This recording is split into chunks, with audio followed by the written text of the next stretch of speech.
Charlotte. Ooh, that voice always surprises me. Charlotte, if you could go next, please. And I can go next. My name is Charlotte Weiss. I am also an MBA too here at GSB, and I'm originally from New York. And in addition to co-founding NBSA, my favorite experience at the GSB was my global studies trip to Brazil last year. Awesome. So we'll definitely touch into that as well. But I was hoping, Greg, if we could start with you, actually, could you tell us a little bit about the NAC? Sure. So Native American Cultural Center, or more commonly known as NAC, is one of the 4 ethnic community centers on campus. So there's the Asian American Activity Center, Black Services Center, Black Service Community Center, El Centro Chicano, and then ourselves. So our goal at the NAC is kind of 3 things: to help build Native community. We have roughly 450 Native students across campus, to share our Native culture, and then to create campus and community and alumni connections. So as I mentioned before, the NAC is located just across from the bookstore. You stand on the steps of the bookstore, look across the way, we're on the left-hand side. So we are the physical and now virtual home for Indigenous students. And Indigenous, we cast that net widely: American Indian, Alaska Native, Native Hawaiian, First Nations, folks from Maori from New Zealand, Indigenous Pacific Islanders, a number of folks from south of that to line drawn across the bottom of the United States. So anyone who has Indigenous heritage is welcome, and also people who are interested in Native issues. So let's see, some of the programs we do: we start off with a grad welcome barbecue. We fire up the charcoal and grill some steaks and salmon. It's a good start to the school year. This year, no. We have monthly community dinners, and basically just kind of social events to get people together. We host quarterly scholarly or academic speakers, often visiting professors at Stanford. The 2 big events that we help do are Polynesian Cultural Fest, kind of AKA Luau, and that's a Saturday afternoon, generally in April. And then our biggest, most well-known event is the Stanford University Powwow, and that, keeping our fingers crossed, we'll have it in person this year, which would be our 50th anniversary. And that's the largest student-run powwow in the country. There is a Native student group, graduate students, called SNAGs, and that's kind of a cute little term there. So in addition to kind of social events, they do a lot of kind of outdoor hike to the dish, get together and have s'mores up at Lake Log. They went to the Native American Film Festival, and also they did a ski trip last year up to Tahoe. So we have lots of opportunities to get together and be involved. Yeah, this is a very special year, 50th for a celebration for a couple of different organizations. So Powwow was one of the events, and then also SAIO, I believe, is also their 50th. The Stanford American Indian Organization was founded 50 years ago. Yeah, it's amazing. And so just so excited that you're able to join us. If you do need to hop off, I understand. If anything, I'm also happy to direct folks to the NAC. It's a wonderful resource. And for those on the call, I just want you to know, I've been at Stanford for a while. And one of the people I immediately associate when I think of the word community is Greg. He is one of the backbones and cornerstones of like the entire Stanford community. And he is a wonderful gift to have on campus. So Greg, I just want to provide that acknowledgement to you as well. Thank you for everything you do for us in our community. Thank you for those kind words. Speaking of the NAC, I think Charlotte and Renee might actually have a story for us, cold calling them on that, if y'all would be so willing to share. Yeah, I'm happy to share because it's partly why we founded the NBSA at the GSB. So Charlotte and I actually met at one of the NAC events. It was the welcome barbecue that Greg so graciously hosts for us. And it was one of those moments where I was like, hey, I'm Renee, I'm a GSB student. And Charlotte was like, wait, you're a GSB student, I'm a GSB student. Like, how are we just meeting for the first time? How do we not know we both have this shared Native experience? And it just led to so many conversations and ultimately the founding of NBSA. And we hope that it can also be a resource for anyone on this call who ends up at the GSB to be a part of the Native community at Stanford. Yeah, and just to chime in, we both came to the event alone, not knowing anybody. And that's because that was something we both felt comfortable doing at a place like the NAC, and just at Stanford, everyone is so welcoming that it was something that I said, okay, this is something that's important to me. I'm going to go to it on my own, and running into Renee there was such a delight. Nice. So as you, that idea of like, hey, let's come together, how did you go about starting NBSA?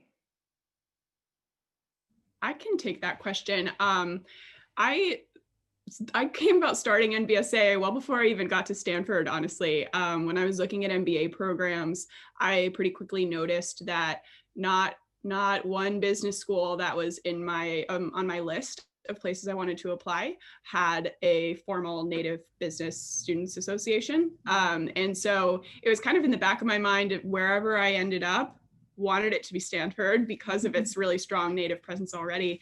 But wherever I ended up, it was something that was important for me to make a reality at wherever I went to business school. And so when Renee and I met, it was great. Okay, we've got manpower now. We can work together to bring this to life. And we reached out to you, Will. We spoke about this was something that we wanted to do, and got a lot of support from the administration as we kind of went through the steps of taking a new idea into a new club proposal through GSB's student government and then Stanford's student government more broadly. And by winter quarter of last year, we were official. That's one of my favorite like serendipitous beginnings for for our community.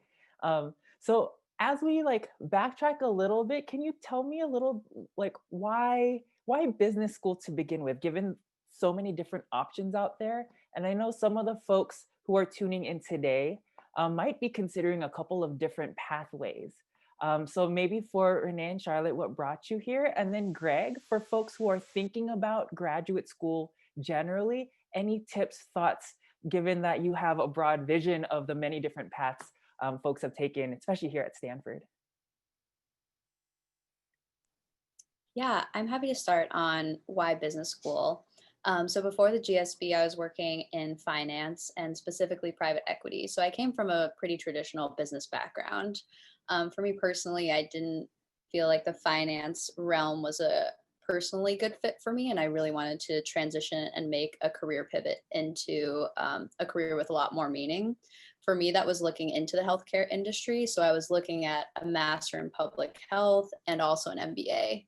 I decided to pursue an MBA specifically because I felt on the business side of health that I could create more impact at scale versus a master in public health where I may be able to only help one or two patients or focus solely on the administrative side. So I'm happy to say I was able to make the career pivot and was able to intern at a healthcare company this summer, DaVita, and I'm looking forward to returning this fall. And then for me, I wanted to go to business school because I came from consulting, which is very much a traditional background, but then found myself in a role that I really loved, but working in an HR function at a large corporation, and realized that the upward trajectory in that role was something that was interesting to me, but I'd realized I'd kind of siloed my career a bit earlier than I would have ultimately liked, and also had always kind of been fascinated by and really enticed by the opportunity to think critically and really spend time focusing on developing myself and my own strengths as a leader. And so business school really presented an opportunity from a career perspective to kind of re-expand my aperture of what is available in terms of my existing skill set, and then build on the things that I had noticed were blind spots in my career at the time, and really strengthen what I'm hoping will be a long career as a business leader. And then Greg, any vision for like how you've seen like graduate students prepare and think about the path that they choose, knowing that business school is just one of many potentials? Graduate school is different than undergrad. In undergrad, you come in and you can do anything and everything. Graduate school is much more focused. So when you apply to graduate school, you need to have a better idea of what you want to do. There are lots of good schools. So do your research. Don't just buy the brand name. Each school has its own personality, and you know, it may be a top school, but it doesn't fit right with you. So, you know, do your homework that way, and you know, just go for it. Nice. Speaking of the just go for it, as you were thinking about grad school, what are some of the things that you did to prepare, Renee and Charlotte? So I think that this is commonly heard and recommended, especially in preparing for business school. But I did a lot of reflection and a lot of like self-introspection, and really thinking about what it was that I wanted out of an MBA program, and what I felt was kind of missing from my current state and needed an MBA to get to that desired future state. So I really encourage everyone to do more than just thinking about yourself and hearing that advice, but really internalize it, especially, you know, over the holidays it was a really good opportunity to do that. And I applied round 2. So it really kind of added, I think, extra depth to my essays and to my admissions package overall. And I think that was the biggest piece. Beyond that, a lot of the tactical steps, and I'm sure Renee can speak to some of those, so I'll let you go. Yeah, I would echo what Charlie said about really reflecting on what you want. And even more specifically for me, it was like, why now? Why a grad degree now? And also thinking about like what this degree was going to take me. And something that I did to prepare that I found really helpful was actually reaching out to a lot of alumni across a variety of schools, across a variety of master's programs, just to answer like what career trajectory did they take? What did they take away from their program, and why was it so impactful? So I think if you have an opportunity to connect, I know Charlotte and I are very happy to connect, but if you want to talk more, I think just having those conversations and reflecting on why now is the first step. Yeah, so I'm going to use that to plug our Q&A box, because right now would actually be a prime time to connect with all 3 of our panelists. So definitely start popping questions into there, and we can have that be the guide for our conversation. Charlotte, I think we actually interacted pretty early on, like crossed paths. Can you tell me a little bit about actually that time? Yes, absolutely. So Will and I met at events for MLT, which is Management Leadership for Tomorrow. And that is a pre-MBA program for underrepresented minorities. And it was something that really helped me prepare my applications and just gave extra rigor and a set of eyes on for people who have been through this process before, because it's scary applying to MBA programs when you kind of feel like you're going in blind. But I've shared this with Will, but I truly believed it at the time. I was very intimidated by Will at these events, because anytime there was a kind of a breakfast or any sort of social hour where you can talk to all these different business school reps, Will was surrounded by students. And I was just like, oh man, Stanford, gosh, Will must be very scary. It was like, he's been getting mobbed. And so I always was kind of like shy away, but clearly, as everyone could see on the panel, Will is about the nicest, most warm-hearted person I think I've ever met. And so so that was Will and my history. We go way back. I laugh because now that she knows me, I'm like just a smiling, like bald bobblehead that's here to affirm and support you regardless of what you do. Like, we really do care about each other here at Stanford. So Charlotte, a couple more things about MLT, just for the folks out there. Like, I'm all about sharing resources. Can you tell me about what's a couple of the things that MLT does to help you prepare? For sure. So MLT, again, I applied a few years ago when we weren't in a pandemic. So we had a couple of conferences, which I'm sure are now virtual, but those were to really get to know some of the admissions officers and get a lot of those questions that Renee alluded to, seeking answers from alumni. Doing that and getting the admissions perspective was really, really instrumental and valuable. And then there was also essay review and resume review. So really helping prepare and package your application in a really strong way, especially for the programs that we were most interested in. There was GMAT help, and really just every step of the way there was support from our kind of fellow, who was our coach, we called them. But really what I enjoyed and took away most from the program was the cohort and the experience of being a part of the MLT community. It was something that I knew I would enjoy just as a generally social person, but really being able to lean on others going through the same admissions process as I was and working on our applications. We were able to read each other's essays. My good friend gave me a mock interview when I was preparing, and really being able to have that, being able to commiserate together over this shared experience. Because like Greg said, not when you're going to business school, it's a lot more focused, and not everyone around you is applying like they were during undergrad. And so MLT really provided a special home for me in that respect. Nice, thanks. So for those on the call, MLT we just talked about, there's a few other organizations out there that many of our peer schools also work with.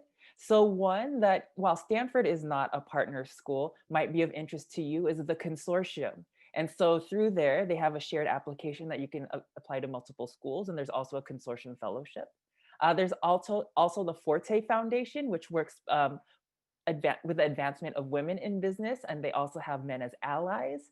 And there's also Jumpstart. It's another program that was started by John Burt that also works with helping with the advancement of underserved minorities in business education. So we can go ahead and pop some of those resources into the chat box, but I just want to make sure folks know there are resources out there that you can tap into. And so I'm going to shift over to the Q&A box. So I'm actually going to start with you, Greg. I'm going to adapt the question for you because you have some very special insight here. So this question is an adaptation from Chip. So what keeps you at Stanford? What are the things that have you here as opposed to any other school or like setting that you could be in? Oh my gosh, how long do we have? The background behind Charlotte is one of the reasons. It's an incredibly beautiful place. You can tell I'm sitting outside, and it's right about 60 degrees, a little bit of sun. So it's a gorgeous California day. And as Will was saying, community at Stanford. I was at a graduate diversity admit weekend, and the president was there, and he was introducing himself not as the president of Stanford University, but by his first name, and talking to the admits. I'm going like, holy smokes. I remember when I was an undergrad there, the professors were all very accessible. And, there are folks at the Biz School, who are very generous in sharing about their experience, Renee and Charlotte.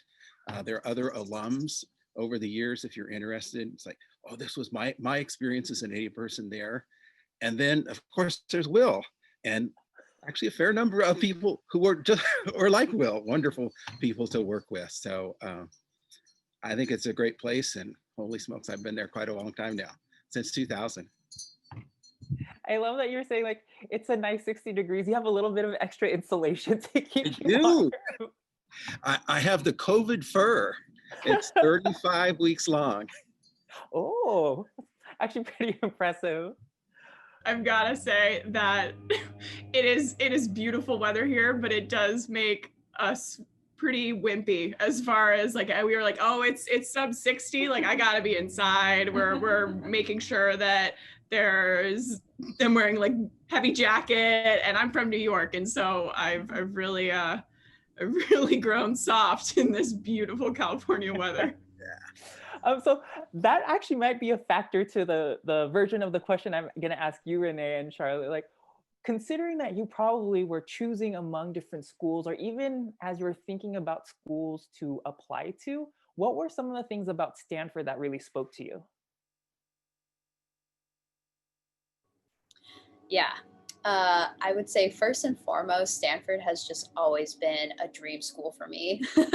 It's just an amazing academic institution. The level of rigor, I think it's such a strong brand and network. I mean, all of those things aside, like Stanford is incredible reputation and like continues to exceed my expectations of it every day.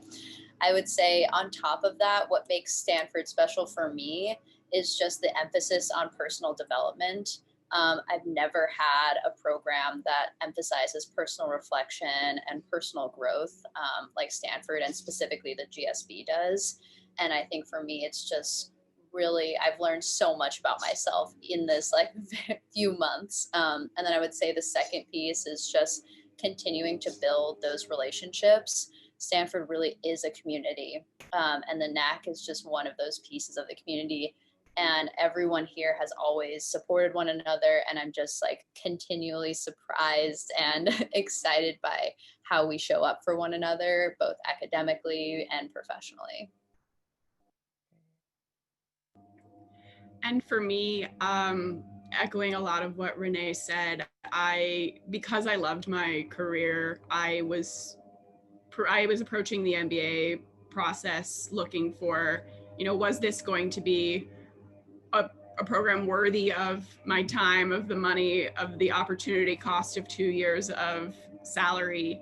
And so I was looking at programs with rigor like Stanford's and similar to them. Also, I'm sorry if you can hear any background noise at all. There's a leaf blower in my house's backyard that I did not expect to be here right now. But I can speak loudly if you are.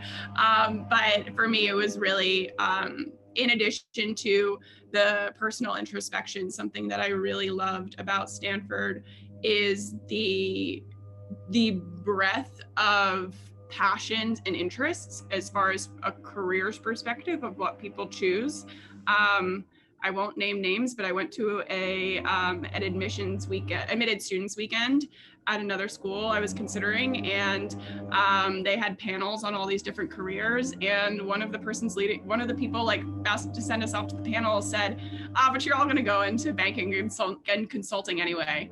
And I was like, oh no, because I came from consulting and I'm not going into banking, that's for sure. And so just even that joke, it really, I really took it to heart. And at Stanford, I think that, there are over 400 classmates and over 400 career paths that people are going to go down. And that was something that didn't even stand out to me as such a defining factor of what I wanted from my MBA program until I was admitted and recognized just how special and valuable that is.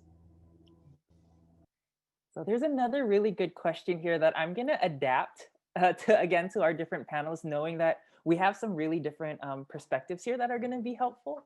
So this question is from Cheyenne on the Indigenous experience. So for Renee and Charlotte, for you, how kind of at that first person level, and then Greg, really kind of knowing that you are so much of a mentor and role model. How have you seen this kind of emerge for students? So the question is, how has being Indigenous impacted your MBA experience? What's the Native community like at Stanford? And so for Greg, like, how have you seen students' identities kind of impact or influence the way they move through the university? Maybe that might be a good way to approach it from your direction. So any one of you can go ahead and start. Students should start. Yeah, I can start. I think first and foremost, my mom grew up on the Navajo reservation. So she was the first person in her family to leave the reservation to go to college. And just having that as an experience, my mom has just really valued education for me and really strived for me to push myself academically. I would say even more so, just spending time on the reservation growing up defined so many of my personal values. And a lot of what we look at as a leader is how to bring those values authentically to your leadership style. And more specifically for me at the GSB, how do I bring that into a role as a business leader, both as like a woman and an Indigenous community member. And so I think for me, it's impacted both how I relate to my peers at the GSB and sharing that different perspective. There are so few Native students at the GSB, and I feel really empowered to bring that new perspective to the community. And then more personally, how do I reflect on my own personal values and what does that mean for me as a business leader going forward? And can I support and champion other Native business students as they go through this same career path?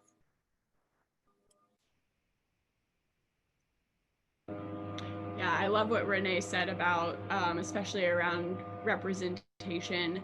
I too have been really honored to be able to take my identity and really think about how I can apply who I am and how I show up as a Native woman in the working world. I grew up across the country from my reservation, and my family has lived off of our reservation for 4 generations now. So my connection to my Native roots is very much through my family and the oral traditions we share, and that is something that it's really important for me to keep that legacy and those oral traditions alive, even outside of academic experiences, which has been really beyond my own tribe and my own family. The only opportunity that I've had to really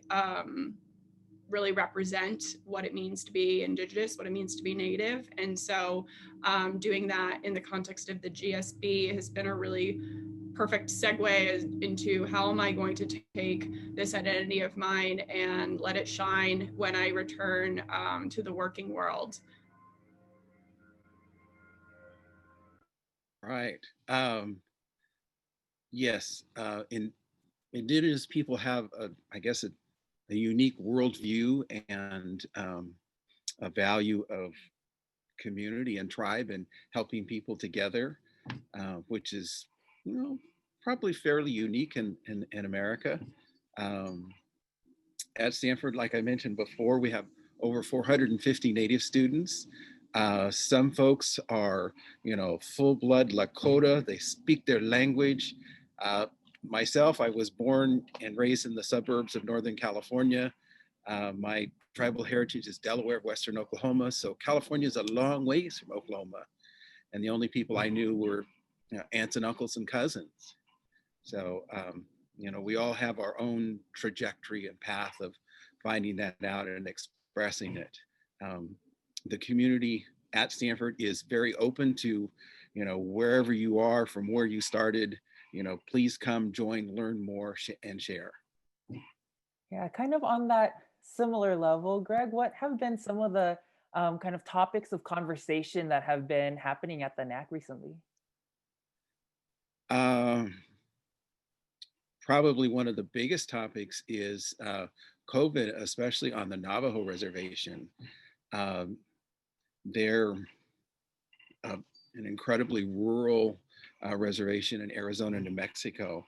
And they had more cases per capita than New York City.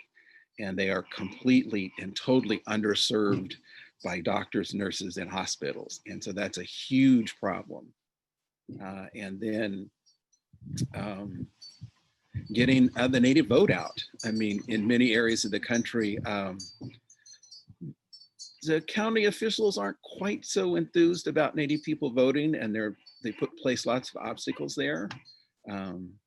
So the election and COVID, I think, have been the two biggest things recently.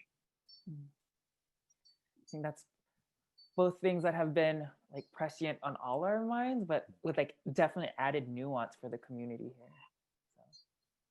So, kind of while we're on the topic of COVID, kind of a not so smooth segue, but for Renee and Charlotte, can you tell us a little bit about how you've navigated, or like what the experience was like? Because you've had both a quote unquote traditional part of your start to your business school career, and now you're kind of in this unprecedented time of business school education. Can you talk a little bit about kind of your observations on the experience?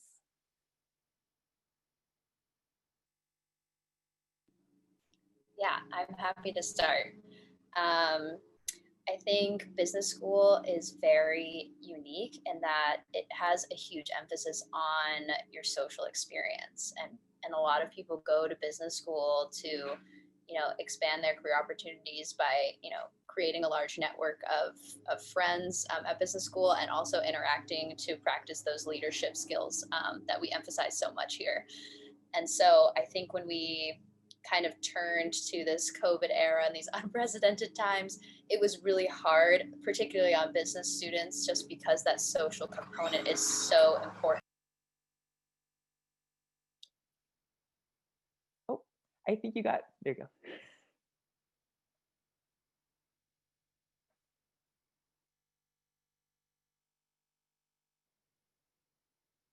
I can take over. Sorry, or no, Renee, you look like you've talked. Oh, okay. Can you guys hear me now? Okay, sorry, my computer freaked out. I will say though, so once COVID hit and we hit these unprecedented times, because we just had a foundation of community collaboration at the GSB, everyone rallied. There was no hesitation to try and continue those connections, regardless of what format that looked like now. So I'm just so proud to be part of this community where we may not have traditional social interactions. We still have such a commitment to each other and those connections to support one another. And I think on top of that, the administration and professors and clubs and spaces where we call home, like the NAC, have done an incredible job of just being there and supporting us in any way they can. Yeah, and Renee and I are also both Arbuckle Leadership Fellows. So we while we're not MBA ones, we can kind of speak to the MBA one experience a bit. I think it's been most interesting for us as MBA twos, because we had 2 quarters where the world looked pretty ordinary, and now what's looking like the latter half of our experience is going to be in this new normal. We really have this like 50-50 split. And we felt extremely lucky that we had the 2 quarters that we could get to know each other, and so that we, had connection and a community before everything went online, and felt frankly really nervous for the incoming MBA ones of how they were going to be able to foster that and to have a good experience when their classes were online. And a lot of the things that we cherished, like I mentioned, my global studies trip, obviously not happening anymore. But as soon as they arrived, it was kind of, I kind of joked, it was like, why were any of us ever worrying about Stanford GSB students not finding a solution to these sort of problems? And my goodness, like the amount of Slack channels and just virtual gatherings that have been happening, and they had socially distanced picnics, and I mean, you name it. Like they thought of many different ways to foster that community and get to know each other on a really deep level that it's been really impressive. And the positivity amongst the MBA ones just coming into school knowing that it wasn't going to look the way that traditional MBA programs begin, but seeing them really rise to the occasion has been really inspiring and really kind of affirming that you can create community in any circumstance. Yeah. Kind of semi-related. Renee, can you tell me a little bit about like the Arbuckle Fellows Program? Like, what is it? How is this interaction with the MBA ones happening? Yeah, I'm really happy to speak about this. Charlie and I are actually in the same fellows group, which is really exciting. But the Arbuckle Fellows Program is a leadership program that the GSB has for second year MBA students. So you apply your first year, and once you get into the program, you're able to take what is called interpersonal dynamics, which is known as one of the hallmark classes of the GSB, otherwise referred to as touchy-feely. And you work on how you impact others in everyday conversations. And then from there, during your second year, you take on what we call a little squad of MBA ones, and you teach them through a leadership course called Leadership Laboratories, where they run role plays, pretending to be executives and finding out their strengths and weaknesses as a leader. And through the Fellows Program, it's our job to provide feedback and support and help them find their own leadership voice through this journey. And on top of that, you have some personal leadership coachees, and you just create a huge skill set of, how do you create a culture within a team? How do you lead a team? How do you lead a team to find their own leadership style? And then also coaching and supporting other MBA ones through this experience, and bringing your own authentic self is just been a tremendous experience for me. I've learned so much about myself, and I hope to continue to grow as a leader, a mentor, a coach, and a person. Okay, so no problem. So we're going to do a little bit of a role play here. And this is actually inspired by one of the questions, and knowing that there's no right or wrong answers. There's someone here who would like to know, what advice would you share with someone? Let's say they're applying to something, maybe it's business school, maybe it's a job, but they might be intimidated about rejection. How would you coach them, or what would you encourage them to think about to help them through the situation? Love this role play. Look, it's super real, and we all certainly experienced it. Imposter syndrome is pervasive even here at the GSB, and I would say staying true to yourself is not only the easiest way to present in an application, in a job interview, because you're not trying to put on a face or use that extra energy to be something you're not, but that authenticity pays back in dividends. It's really special to meet someone, or to sit across an interview with someone who is pretty unapologetically themselves. And I think that self-awareness to really offer, what to be your strengths, and then even more importantly, what you recognize as your blind spots or your weaknesses, and treat those as learning opportunities of where you're looking to improve, is really what I would say allows for that rejection to be less of a blow, because that you gave it your all, being true to yourself. Trying to fit a sort of mold in the attempt to get in somewhere doesn't really make that acceptance, in my view, feel as good.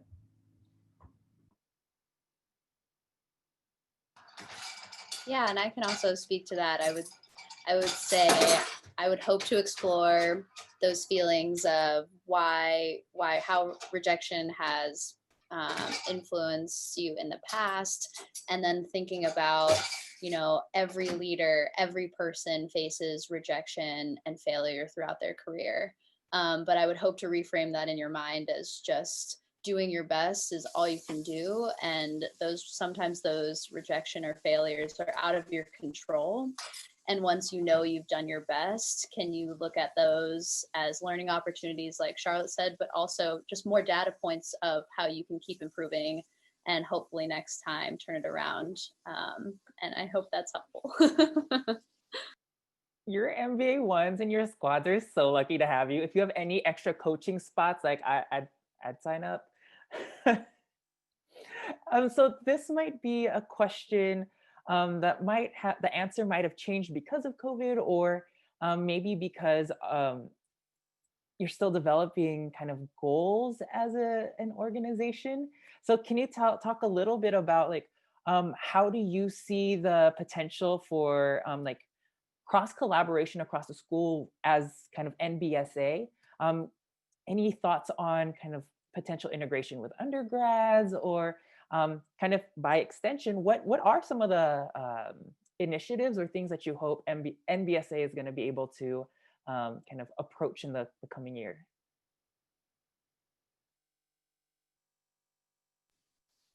Yeah. So the NBSA, I think, was unique because we were the last actually grad program to add a native club. So all the other grad programs, including the undergrad, have really strong native club communities. So what we're trying to do is actually work with those other grad programs to see what has worked for them. How can we generate community within the business school? So we've been leaning on them a lot to help guide us get this club off the ground. And we hope in the future that we could create, like Greg mentioned, snags as more of a collective grad unit for all Native grad students at Stanford. And hopefully we can have some events together and just continue to enjoy the powwows. We weren't able to participate last year, but we hope we can participate this year. Even with snags last year, we were able to just go to dinner and just have fun together. And I think just spending time with that community was really special. And also just having friends outside of your grad program to add perspective and other Native perspectives into your community as well. Yeah, all I'll add to that is that sometimes the GSB very much can feel like we're a bubble. There's so much going on and so much to do within our own community that it takes some very concerted effort to expand outside of the business school. And NAC has really provided both Renee and myself with that perspective and that community that's not just at the GSB. And so continuing to liaise with them and then kind of use them to help build up what we're hoping to be as strong of a presence at the GSB that NAC has in broader Stanford community is definitely of importance to the two of us. And Greg, this question's for you. Mm-hmm. How have you seen like some of the collaboration among the different organizations on campus? Like, how have things evolved over time? Very much like Renee said, the organizations are working together closer and closer. There are, only about 100 Native grad students, which compared to many schools, that's a whole lot, but it's still only 100. And so we really do need to be together, work together, collaborate. And Charlotte said, biz school's really intense, and you're in your own little business school world, and it's sometimes hard to break out of that. But doing that, adds to your friend network, your social network, your professional network, and a different perspective. I mean, it's so important to kind of just step away and relax a little bit out of whatever program you're in. And Will, you'd asked about undergrads. Mm-hmm. The Native undergrads are really hungry to learn about graduate school. How did you choose it? Why did you decide this, MBA instead of law school? And so they love to hear from Native grad students. So possible idea for future events, kind of planting the seeds, us trying to build connections wherever we can. So I'm actually curious a little bit more about You both mentioned a lot about introspection as part of the business school journey, which I think when people think business school, introspection is not necessarily the first thing they think of. So have either of you, so you've taken interpersonal dynamics. Can you walk us through like what kind of what did you do in those classes, and like did you have any aha moments or observations about your own leadership development? Absolutely. And it's true. I think that that when you think about an MBA program, you're thinking about accounting and finance, which is very much part of the GSB.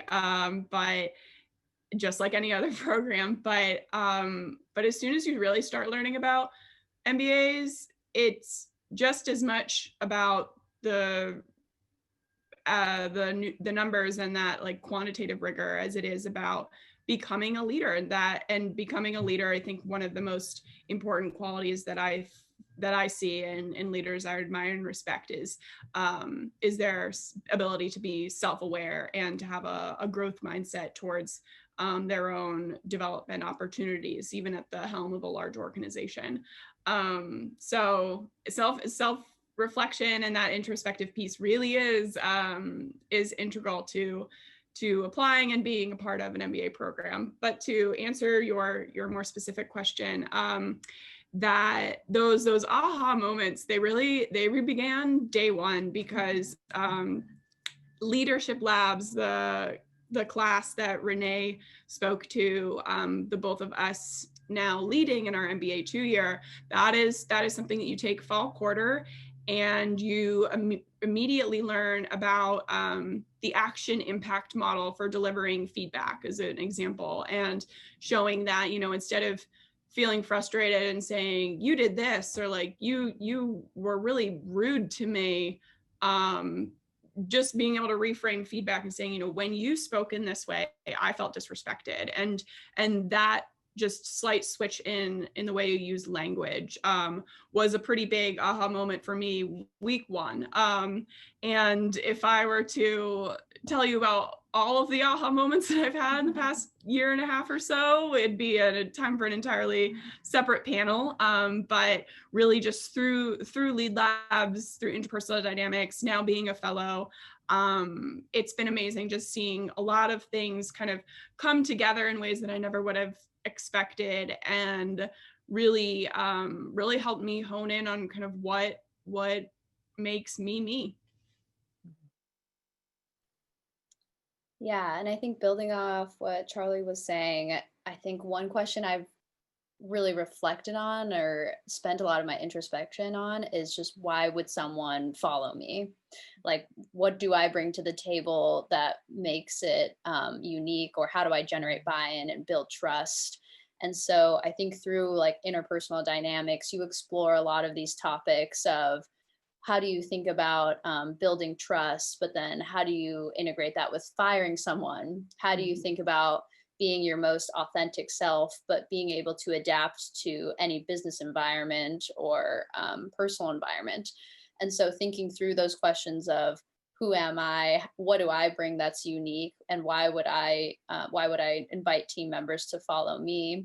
I think it just takes a personal responsibility and an empathetic leader to understand what every person is going through, and what it really truly means to ask someone to follow you, and that responsibility you take on as a leader. So thinking through those questions at the GSB, beyond all of the other like leadership opportunities here, has been something that has been really beneficial for me.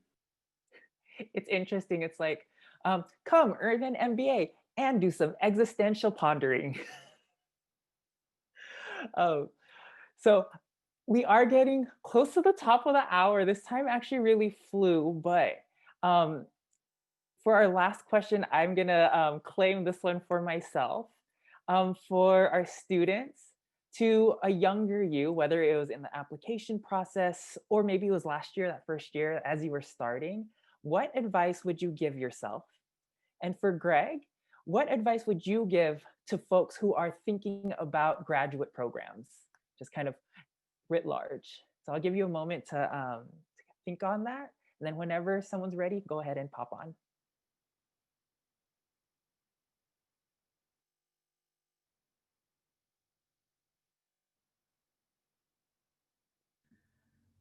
I'll start. And also, Renee is referring to me as Charlie because Charlie is my nickname and that's what she calls me. I keep meaning to call that out. But yes, just in case that was confusing to anybody. But anyways, advice that I would give my younger self, I think is still advice that applies today. But it's to trust that things will work out the way that they ought to. I I'm intentionally don't use the word should because I think that like should can be a really scary path to go down of what like should versus should not. But you know, there were times in college and jobs that I didn't get and career moments in my career that I really thought were gonna be damning or just were keeping me up at night. Got passed over for promotions, a lot of things where there was maybe signs of darkness or strife that that looking back on now, I know that they all happened for a reason, which is super cheesy to say and to hear myself say out loud too. But everything led me here one way or another. And I'm really happy to be here. And I think that it's advice that I need to continue to take even now as we look ahead and think about have a lot of choice in front of us as far as, you know, where to end up next year and how to spend our remaining 2 quarters. And I think that it's a lesson that will be kind of taught and retaught time and time again. Yeah, I think that's amazing advice. Trusting the process and having the faith that it'll work out. I think if I could go back and tell myself something, it would just be to believe in myself a bit more, which is beyond that, like trust the process piece. I was so hesitant to apply to business school at first, and I thought Stanford was just such a reach for me. I was like, no way. And I think if I would just go back and just say, believe in myself, and going through that application process, I know it's just so taxing, and it can take a long time. But I wish I just was I know everyone can be their biggest critic, but I wish I was my biggest fan too. And going through that process and remembering like you do enough, you are enough, you deserve, and everything will work out. So I think I would tell myself that and give myself some confidence to keep going and pursue whatever dream I have. Ooh, to add to all that excellent advice, develop a strong why on why you want to go to biz school or any graduate program. And that's the reflection and where you're going to go with it, what are you going to do with it. Do research. I mean, this is an investment of 2 years of time and a fair amount of tuition. So you wouldn't just jump into an investment like, hey, that sounds great, let me do that.